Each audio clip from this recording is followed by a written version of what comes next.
Hello दोस्तों, कैसे हैं आप सब। स्वागत है आपका एकेडमिया क्लासेज के यूट्यूब चैनल पे, जहां पे इस वक्त हम करते हैं डेली करंट अफेयर्स।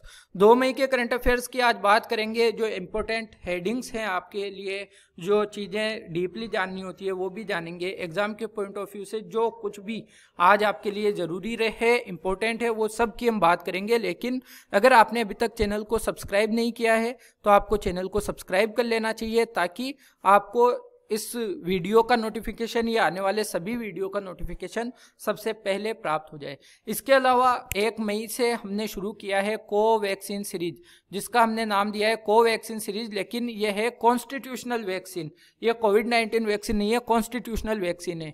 इसका एक introduction and making of constitution का पार्ट आ चुका है, डोज 2 आ जाने वाली है। तो ये सीरीज अगर आपने अभी तक नहीं देखी है तो इस सीरीज को फॉलो जरूर करें और अपनी कॉन्स्टिट्यूशन से रिलेटेड नॉलेज को जरूर बनाए रखें, बढ़ाए रखें। ओके, तो बात करेंगे पहले एक मोटिवेशनल कोट से।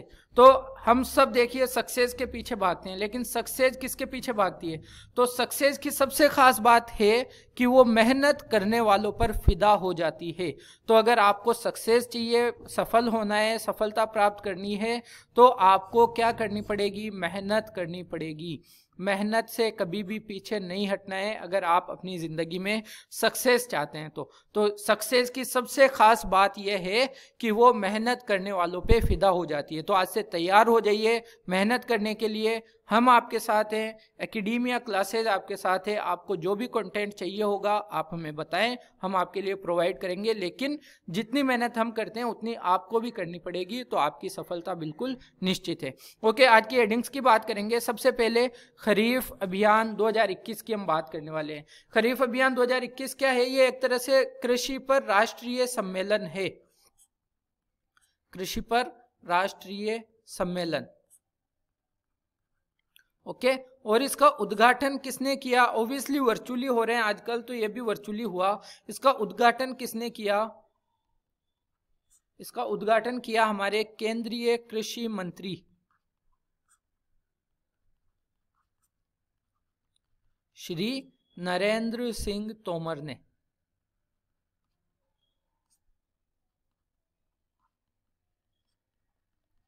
अच्छा, इसमें जो इम्पोर्टेंट बात है ना, वो आपको मैं अब बताने वाला हूँ।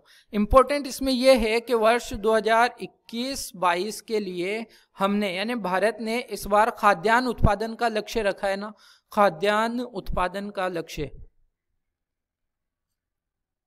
तो ये पूछा जा सकता है कि वर्ष 2020-21 में, या सॉरी 2021-22 में भारत में खाद्यान्न उत्पादन लक्ष्य कितना रखा गया है, यानी भारत में इस वर्ष में कितना खाद्यान्न उत्पादन करने का लक्ष्य भारत सरकार का है।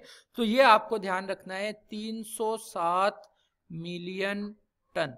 307 मिलियन टन आपको भूलना नहीं है। ओके, अगली बात करते हैं ऑपरेशन समुद्र सेतु सेकंड की। ऑपरेशन समुद्र सेतु सेकंड क्या है? ये भारतीय नौसेना के द्वारा, भारतीय नौसेना के द्वारा शुरू किया गया एक ऑपरेशन है। और किस लिए? हम सब जानते हैं कि बड़े दुख की बात है हमारे भारत में, जब हमने पहली जो वेव आई थी कोरोना की, हमने बहुत सारे देशों की मदद की थी। इस बार हमें मदद की ज़रूरत है, तो वो सारे देश जिनकी कभी हमने मदद की थी, या जो ऐसे देश जो हमारी मदद कर सकते हैं, वो मदद के लिए आगे आ रहे हैं। तो भारतीय सेना के द्वारा वो जो ऑक्सीजन और मेडिकल इक्विपमेंट्स वो प्रोवाइड करवा रहे हैं, उनको लाने के लिए भारतीय सेना ने एक ऑपरेशन चलाया, ऑपरेशन समुद्र सेतु सेकंड। ओके, तो भारतीय सेना का ये ऑपरेशन है और इसमें कुछ बहुत सारे जहाजों का यूज कर रहे हैं। हम जहाजों का नाम आपको पता नहीं रखना है, लेकिन ऑपरेशन समुद्र सेतु सेकंड के बारे में आपको जरूर ध्यान रखना है। वैसे अगर फॉर्मल इंफॉर्मेशन के लिए मैं आपको बताऊं तो एक हमारे 2 जहाज हैं, जो INS कोलकाता और INS तलवार, इनको हमने बहरीन भेजा है। ये मुंबई बंदरगाह पे आएंगे, बहरीन से जो ऑक्सीजन वगैरह जो भी मदद की सामग्री है वो लेके। फिर एक INS जलाश्व है, INS जलाश्व या जलाश्व, इसको हमने कहाँ पे भेजा है? इसको थाईलैंड यानी बैंकॉक भेजा है। और एक और है INS एरावत, INS एरावत। हालांकि इनको नाम मैं आपको कह रहा हूँ याद नहीं रखना है, लेकिन एक इन्फॉर्मेशन के लिए INS एरावत को हमने सिंगापुर भेजा है। तो भारतीय नौसेना का मिशन है ऑपरेशन समुद्र सेतु सेकंड, जो कोविड-19 की जो हेल्प सामग्री है, जो विभिन्न देश हमारी मदद करने के लिए आगे आए हैं, तो वहाँ से जो मदद की सामग्री है लेके आने के लिए भारतीय नौसेना का ये एक ऑपरेशन है, एक मिशन है। भारतीय नौसेना दिवस कब मनाया जाता है, आपको याद है, आपको पता होना चाहिए कि भारतीय नौसेना दिवस मनाया जाता है हर साल 4 दिसंबर को, 4 दिसंबर एवरी ईयर, है ना। तो ये बात आपको पता होनी चाहिए। अब देखो, एक अजीब सी विडंबना कहें या क्या कहें, जानवरों के लिए कोविड-19 टीकों का उत्पादन किया जा रहा है। कहाँ पे? ऑब्वियसली हमारे भारत में तो नहीं होगा, क्योंकि भारत में तो अभी तक इंसानों को ही नहीं मिल पा रही है, यहीं पे परेशानी है इंसानों को, तो जानवरों की तो बाद की बात है। लेकिन अभी WHO ने एक रिपोर्ट में कहा है कि ये कोविड-19 जो है वो जानवरों से मानवों में फैलने के ये असर भी काफ़ी देखने को मिल रहे हैं, ये भी एक परेशानी का सबब है। तो इसे देखते हुए रशिया ने जानवरों के लिए कोविड-19 टीकों का उत्पादन किया है, और अभी तक रशिया ने लगभग 17,000 टीकों का उत्पादन जानवरों के लिए किया है। ओके, तो ये एक इम्पोर्टेंट बात थी, पूछा जा सकता है एग्जाम में, आप ध्यान रखेंगे। फिर गोरिल्ला नाम सुना है आपने? गोरिल्ला स्पेशली हम बात करें अगर पूर्वी गोरिल्ला को IUCN की रेड लिस्ट में किस नाम से, कौन सी सूची में शामिल कर लिया गया है? जो आपको पता है IUCN हर एक रेड लिस्ट जारी करता है जिसमें जानवरों को, उनकी जाति को किस तरह का खतरा है या नहीं है, परेशानी की बात है, बचाने की बात है, वो अलग अलग 9 तरह की सूचियों में, 9 तरह की इंडेक्सेज में रखता है। तो आपको ध्यान रखना है, पूर्वी गोरिल्ला को क्रिटिकली इंडेंजर्ड में रखा गया है, क्रिटिकली इंडेंजर्ड, यानी ये विलुप्त होने की कगार पर हैं, बिल्कुल, है ना, बहुत कम बचे हैं। तो आपको ये पता होना चाहिए कि गोरिल्ला को या पूर्वी गोरिल्ला को IUCN की रेड लिस्ट में कौन सी सूची में शामिल किया गया है, कौन से उसमें श्रेणी में शामिल किया गया है, क्रिटिकली इंडेंजर्ड में। तो ये बहुत घोर समस्याग्रस्त या विलुप्त प्राय अब होने जा रहे हैं। कहाँ पे पाए जाते हैं पूर्वी गोरिल्ला? बेसिकली सबसे ज़्यादा आपको मिलेंगे कांगो, जो अफ्रीकन कंट्रीज है, कांगो है, रवांडा है, युगांडा है। और आपको पता है इन देशों में गृह युद्ध वगैरह चलते रहते हैं, और इसी वजह से ये जो आपसी रंजिशें हैं, आपसी ये जो युद्ध चलती है, इन्हीं की वजह से यहाँ पे वन्य प्राणियों को, वन्य जीवों को नुकसान हो रहा है। तो गोरिल्ला क्रिटिकली इंडेंजर्ड सूची में, श्रेणी में रखा गया है, आपको पता होना चाहिए। फिर एक फेस्टिवल की बात करें, लाग बी ओमेर फेस्टिवल। लाग बी ओमेर फेस्टिवल कहाँ का है? पहली बात तो आपको ये ध्यान रखनी है कि ये एक इजराइल का एक धार्मिक त्योहार है, धार्मिक त्योहार। और कौन से धर्म से संबंधित है ये आपको पता है, इजराइल का है, तो जूज यानी यहूदियों का एक धार्मिक त्योहार है इजराइल में जो मनाया जाता है, लाग बी ओमेर फेस्टिवल। अभी ये चर्चा में इसलिए रहा कि इसको मनाने के लिए, ये एक तरह से अगर मैं आपसे कहूँ कि अगर आपको पता है जैसे अजमेर में ख्वाजा साहब का उर्स होता है ना, एक धार्मिक त्योहार हो गया, वो एक धार्मिक समाधि है जहाँ पे एक धर्म के किसी संत की समाधि है जहाँ पे हर वर्ष लोग इकट्ठा होते हैं। उसी तरह से यहूदियों के एक संत की समाधि कहें या उनका जो मकबरा है, वहाँ पे लोग श्रद्धांजलि देने के लिए वर्ष में एक बार इकट्ठा होते हैं, उसी को कहते हैं लाग बी ओमेर फेस्टिवल। इसी तरह से अभी ये चर्चा में इसलिए आया क्योंकि इस फेस्टिवल में जब लोग इकट्ठा हुए तो यहाँ पे भगदड़ मच गई, और इस भगदड़ में 44 लोगों की जान चली गई, है ना, 44 लोग मारे गए। इसलिए ये थोड़ा सा न्यूज़ में हाईलाइटेड रहा। तो आपको पता होना चाहिए कि लाग बी ओमेर कहाँ का फेस्टिवल है? इजराइल का एक मोस्ट इम्पोर्टेंट फेस्टिवल आपको पता होना चाहिए। जैसे हमारे यहाँ पे ईद या दिवाली होता है, ठीक उसी तरह से इजराइल में एक त्यौहार मनाया जाता है, हनुका। तो ये भी इंपॉर्टेंट है, आपको पता होना चाहिए। फिर बात करें सत्यजीत रे जन्म शताब्दी समारोह। सत्यजीत रे को आप सब जानते हैं, नाम आपने सुना होगा, एक मोस्ट वर्सेटाइल डायरेक्टर रहे हैं, ये प्रोड्यूसर रहे हैं, संगीतकार रहे हैं, सब कुछ थे मतलब में ये। तो इनका जन्म हुआ था 2 मई 1921 को, ठीक है, 2 मई 1921 को। तो 2021 में 2 मई 2021 यानी आज ही के दिन इनका क्या हो रहा है, इनके जन्म का 1 शताब्दी पूरा हो रहा है, यानी आज के दिन इनका 100वां जन्मदिन है। तो इसी का इनका जो शताब्दी समारोह है ये मनाया जा रहा है। इस समारोह का आयोजन कौन सा मंत्रालय कर रहा है, ये आपके लिए इंपॉर्टेंट है। तो इनका आयोजन कर रहा है सूचना एवं प्रसारण मंत्रालय, सूचना एवं प्रसारण मंत्रालय, ठीक है, सूचना एवं प्रसारण मंत्रालय। 2 मई 1921 को सत्यजीत रे का जन्म हुआ था कोलकाता में। तो ये चीजें आपके लिए जरूरी थी। आगे बढ़ते हैं अगली हेडिंग की तरफ। लेबनान की लितानी नदी अभी न्यूज में है। तो ये पूछा जा सकता है कि लितानी नदी हाल ही में खबरों में थी, वो किस देश की नदी है? तो लेबनान की नदी है लितानी। और ये न्यूज में क्यों थी? क्योंकि लितानी नदी की एक झील के किनारे भी कई सौ टन मछलियां, मरी हुई मछलियां मिली है, मरी हुई मछलियां। तो फिर वहाँ के जो हेल्थ इंस्ट्रक्शंस थे उन्होंने मना कर दिया। हेल्थ इंस्ट्रक्शंस आए कि इस झील में अब आपको मछलियाँ अभी नहीं पकड़नी चाहिए, क्योंकि ये एक तरह से एक महामारी की तरह है, क्योंकि यहाँ पे बहुत सारी मरी हुई मछलियाँ पाई गई है। तो अभी उनको जांच करनी पड़ेगी कि ये किस तरह से हुआ है। तो वहाँ पे प्रतिबंध लगा दिए गए हैं लितानी नदी की इस झील में कि यहाँ से मछलियों की पकड़ यानी मछलियों को नहीं पकड़ा जाएगा अभी फिलहाल। तो कई टन मरी हुई मछलियां प्राप्त हुई है, इसीलिए ये लितानी नदी हाईलाइट थी।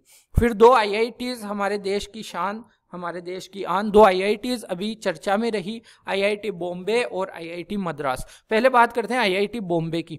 देखिए हमारे भारत में हम सब जानते हैं ऑक्सीजन की बहुत बड़ी मात्रा में कमी नजर आ रही है। तो IIT बॉम्बे ने एक बहुत ही सराहनीय काम किया है। इन्होंने क्या किया, जो नाइट्रोजन प्लांट्स है ना, नाइट्रोजन गैस के जो प्लांट्स हैं उनको कन्वर्ट कर दिया है किसमें, ऑक्सीजन के जनरेटर में, ऑक्सीजन जनरेटर में। और ये ऑक्सीजन जनरेटर बहुत ही शुद्ध ऑक्सीजन का निर्माण कर रहे हैं। लगभग 95% से ज़्यादा शुद्ध मात्रा में ऑक्सीजन यहाँ पे निर्मित हो रही है। तो IIT बॉम्बे, इसलिए आपको पता होना चाहिए IIT बॉम्बे का ये कारनामा बहुत जरूरी था। इस समय हमें ऑक्सीजन बहुत बड़ी मात्रा में चाहिए, तो ये एक बहुत बेहतरीन सराहनीय काम IIT बॉम्बे का है। फिर बात करते हैं IIT मद्रास की। IIT मद्रास ने क्या किया, 3D प्रिंटेड मकान, 3D प्रिंटेड मकान का उद्घाटन किया गया है IIT मद्रास में। और ये पहली बार भारत का पहला 3D प्रिंटेड मकान, भारत का पहला। ओके, ये बात आपको ध्यान रखनी है। तो IIT मद्रास में भारत का पहला 3D प्रिंटेड मकान का उद्घाटन किया गया है। उद्घाटन किसने किया है? तो उद्घाटन किया है हमारी जो वित्त मंत्री है, फाइनेंस मिनिस्टर श्रीमती निर्मला सीतारमण। और ऑब्वियसली ये टेक्निक भारत में, ये हमारी होममेड टेक्निक है, यानी भारत के अंदर बनाई गई तकनीक है। विदेशों में तो ये बहुत प्रचलित है, लेकिन हमने किसी की भी मदद नहीं ली है इसमें, और हमारे IIT मद्रास ने इसको बनाया है। तो ये हमारे लिए बहुत ख़ास है। IIT मद्रास के द्वारा 3D प्रिंटेड मकान का उद्घाटन किया गया है। 1 मंजिला ये मकान है और बिल्कुल IIT मद्रास के परिसर में है। तो आपको ये बात पता होनी चाहिए। इस काम के अंदर इनकी सहायता की थी हमारी सरकार ने, हमारे सरकार के एक मंत्रालय ने, वो भी आपको पता हो, आवास एवं शहरी मामलों के मंत्रालय ने इनकी सहायता की। आवास एवं शहरी मामलों के मंत्रालय।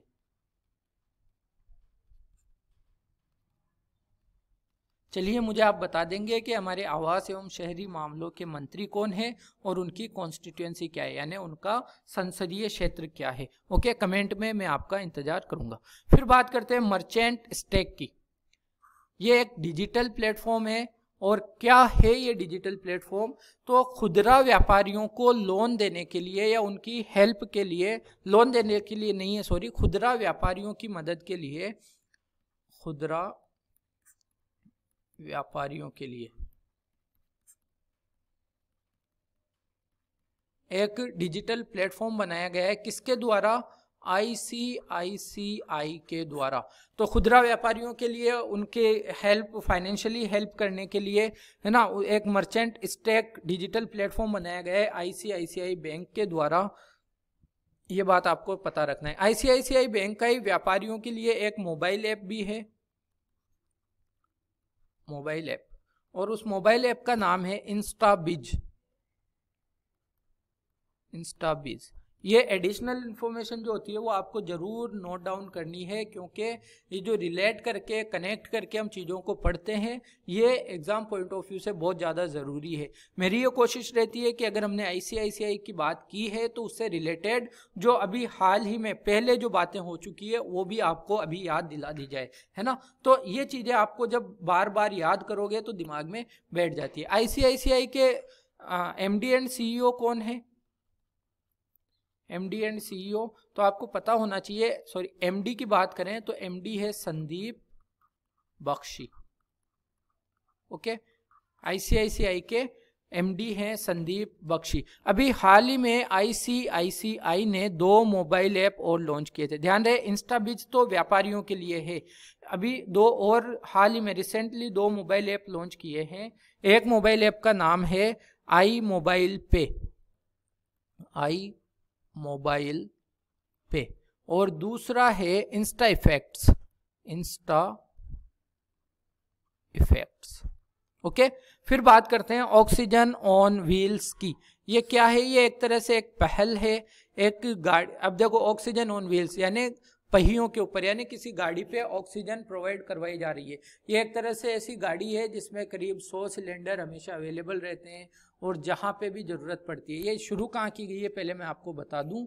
ये शुरू की गई है करनाल में, यानी हरियाणा में, करनाल हरियाणा में। तो ये एक तरह से गाड़ी है जहाँ पे ऑक्सीजन के लगभग 100 सिलेंडर्स एवरी टाइम अवेलेबल रहते हैं। तो जब भी करनाल में कहीं पे भी किसी भी हॉस्पिटल में ऑक्सीजन की ज़रूरत पड़ती है इमरजेंसी में, तो ये उन्हें ऑक्सीजन प्रोवाइड कराने का काम करेगी। तो ऑक्सीजन ऑन व्हील्स पहल शुरू की गई है करनाल जिले में, करनाल डिस्ट्रिक्ट में, हरियाणा में। आपको पता है करनाल को क्या कहा जाता है? करनाल को कहा जाता है कल्पना चावला का शहर। करनाल को हम क्या कहते हैं? कल्पना चावला का शहर। जो कल्पना चावला थी, जो अंतरिक्ष से लौटते हुए, है ना, उनकी मृत्यु हो गई थी, दुखद मृत्यु हो गई थी, तो कल्पना चावला का शहर कहा जाता है करनाल को।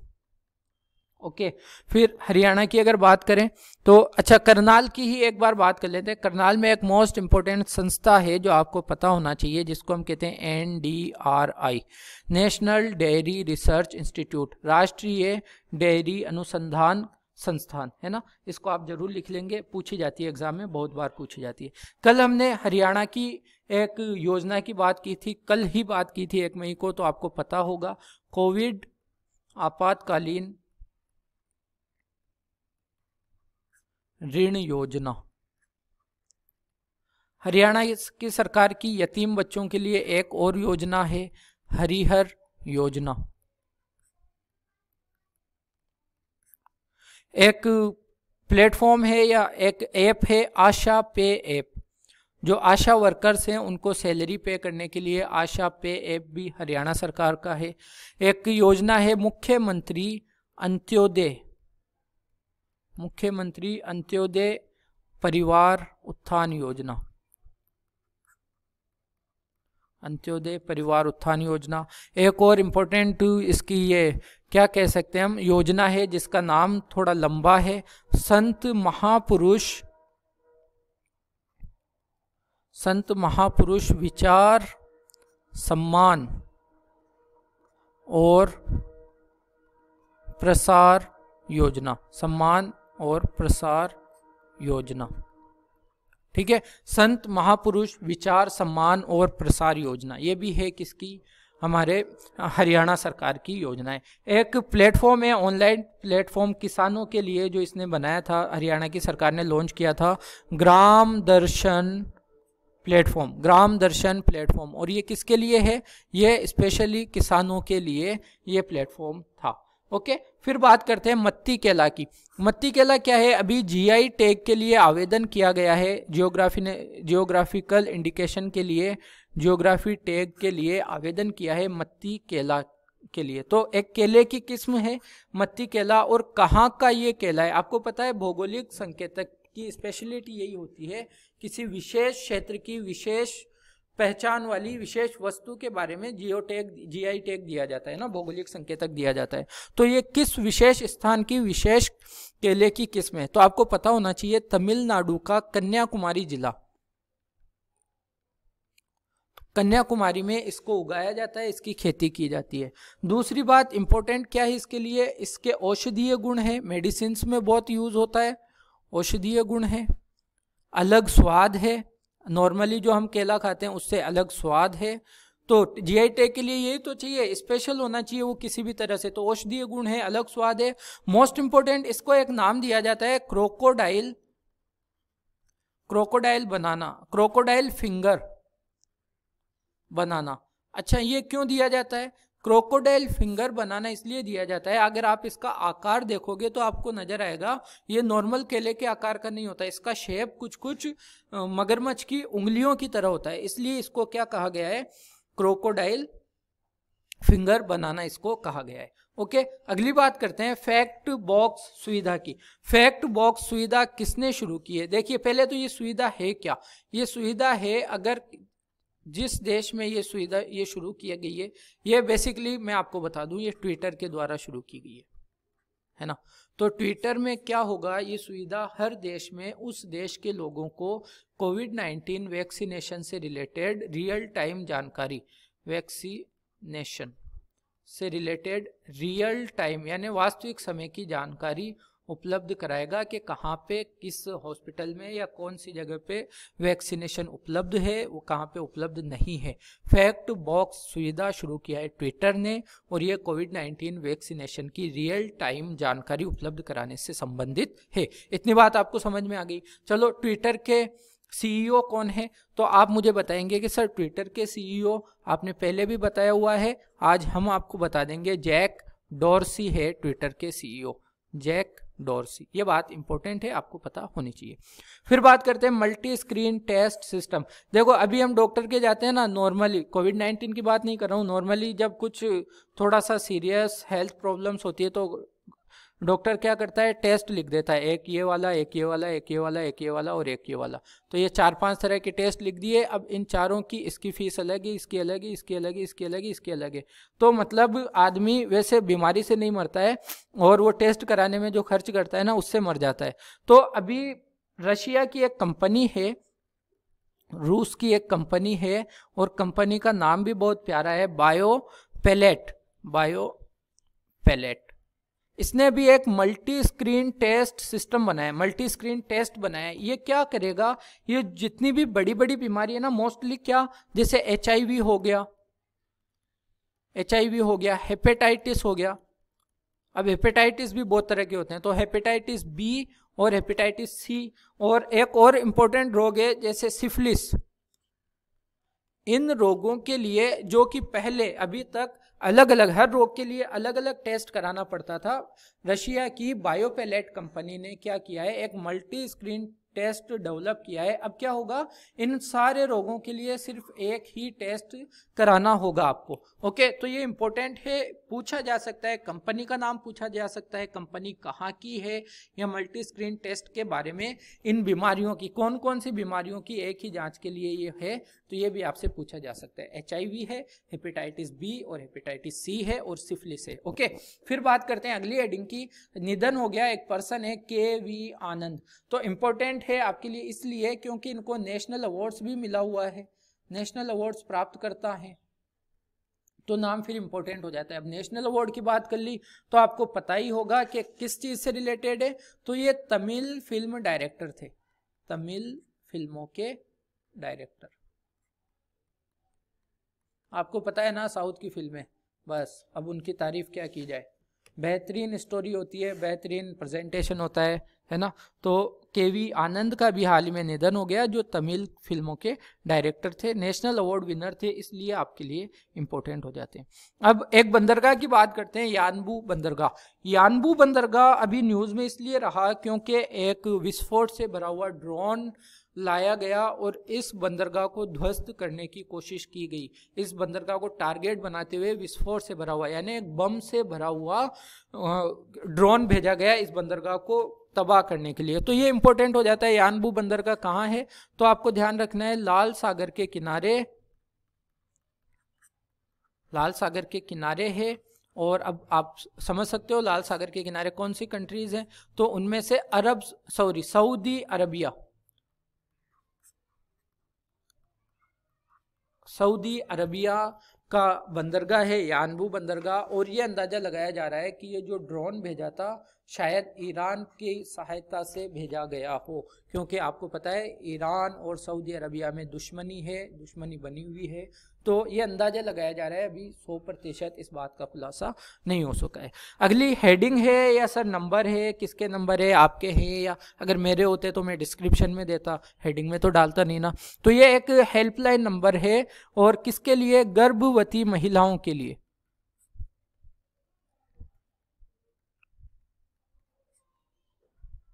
गर्भवती महिलाओं के लिए व्हाट्सएप नंबर है ये, व्हाट्सएप हेल्पलाइन नंबर।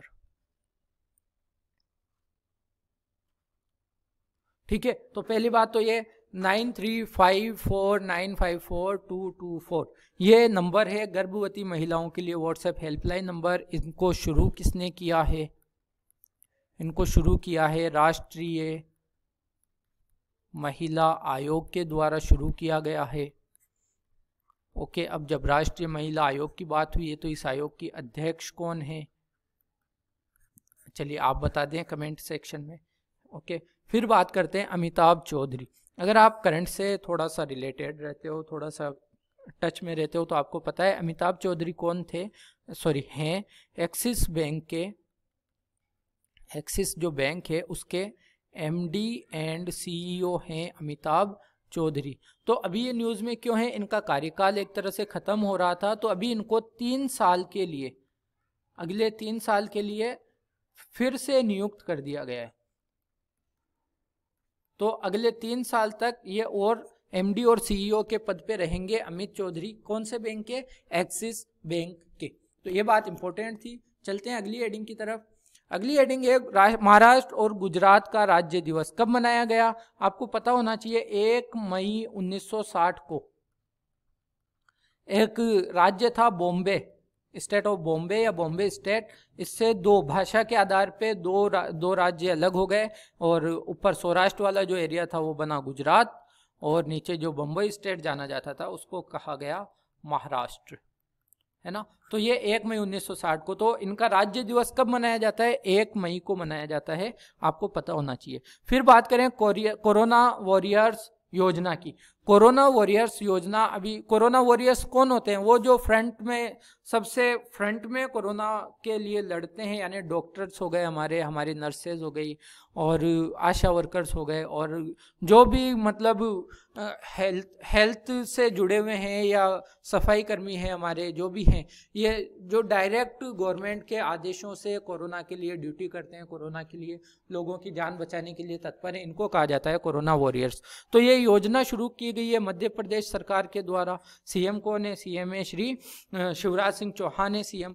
तो क्या है, एक तरह का जीवन बीमा है ये, इसको हम जीवन बीमा कह सकते हैं। जीवन बीमा कैसे सर, अगर सेवा करते हुए किसी कोरोना वॉरियर्स की जान चली जाती है, उनकी मृत्यु हो जाती है, तो उन्हें 50 लाख रुपए दिए जाएंगे।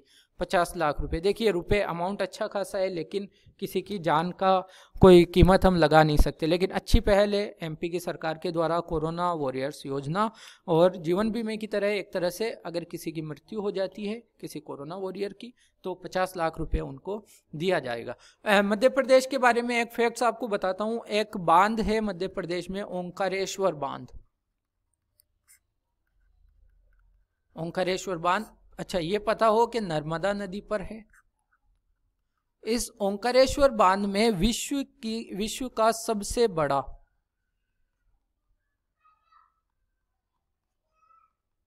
तैरता हुआ, फ्लोटिंग कहते हैं नाम, तैरता हुआ सोलर सिस्टम या सोलर प्लांट लगाया जा रहा है। विश्व का सबसे बड़ा तैरता हुआ सोलर प्लांट लगाया जा रहा है। कहाँ पे, ओंकारेश्वर बांध जो नर्मदा नदी पर है मध्य प्रदेश में। इसकी जो क्षमता होगी कितनी होगी, इसकी क्षमता होगी 600 मेगावाट। ओके, और ये विश्व का सबसे बड़ा होगा, तो ये आपके लिए इंपॉर्टेंट है। फिर आपको पता है एक लॉन्च पैड योजना, लॉन्च पैड स्कीम, ये भी शुरू की थी मध्य प्रदेश की सरकार ने, जिसमें जो पढ़े हुए लोग हैं उनको अलग अलग जगह मतलब उनको रोजगार देने का काम किया जाएगा। एक पंख अभियान भी शुरू किया था मध्य प्रदेश सरकार ने, पंख अभियान। तो ये आपके लिए इम्पोर्टेंट चीज़ें हैं, आपको कनेक्ट करते हुए पढ़ना चाहिए। आज के हेडिंग्स में इतना ही था, और अच्छा लगा हो सेशन तो लाइक ज़रूर करें, कमेंट करके बताएं कैसा लगता है, सजेशंस हो तो वो भी दें, और दोस्तों में शेयर ज़रूर करें। चैनल को सब्सक्राइब नहीं किया हो तो आपको कर लेना चाहिए, बेल आइकन प्रेस कर लें, ताकि जो भी वीडियोस आती हैं, इंग्लिश की वीडियोस आ रही हैं और कोवैक्सीन सीरीज हमने चला रखी है, डेली करंट अफेयर्स आपको मिलता ही है, तो ये चीज़ें आपको पहले प्रोवाइड हो जाए, पहले इनका नोटिफिकेशन आ जाए। बेल आइकन भी दबा दीजिए।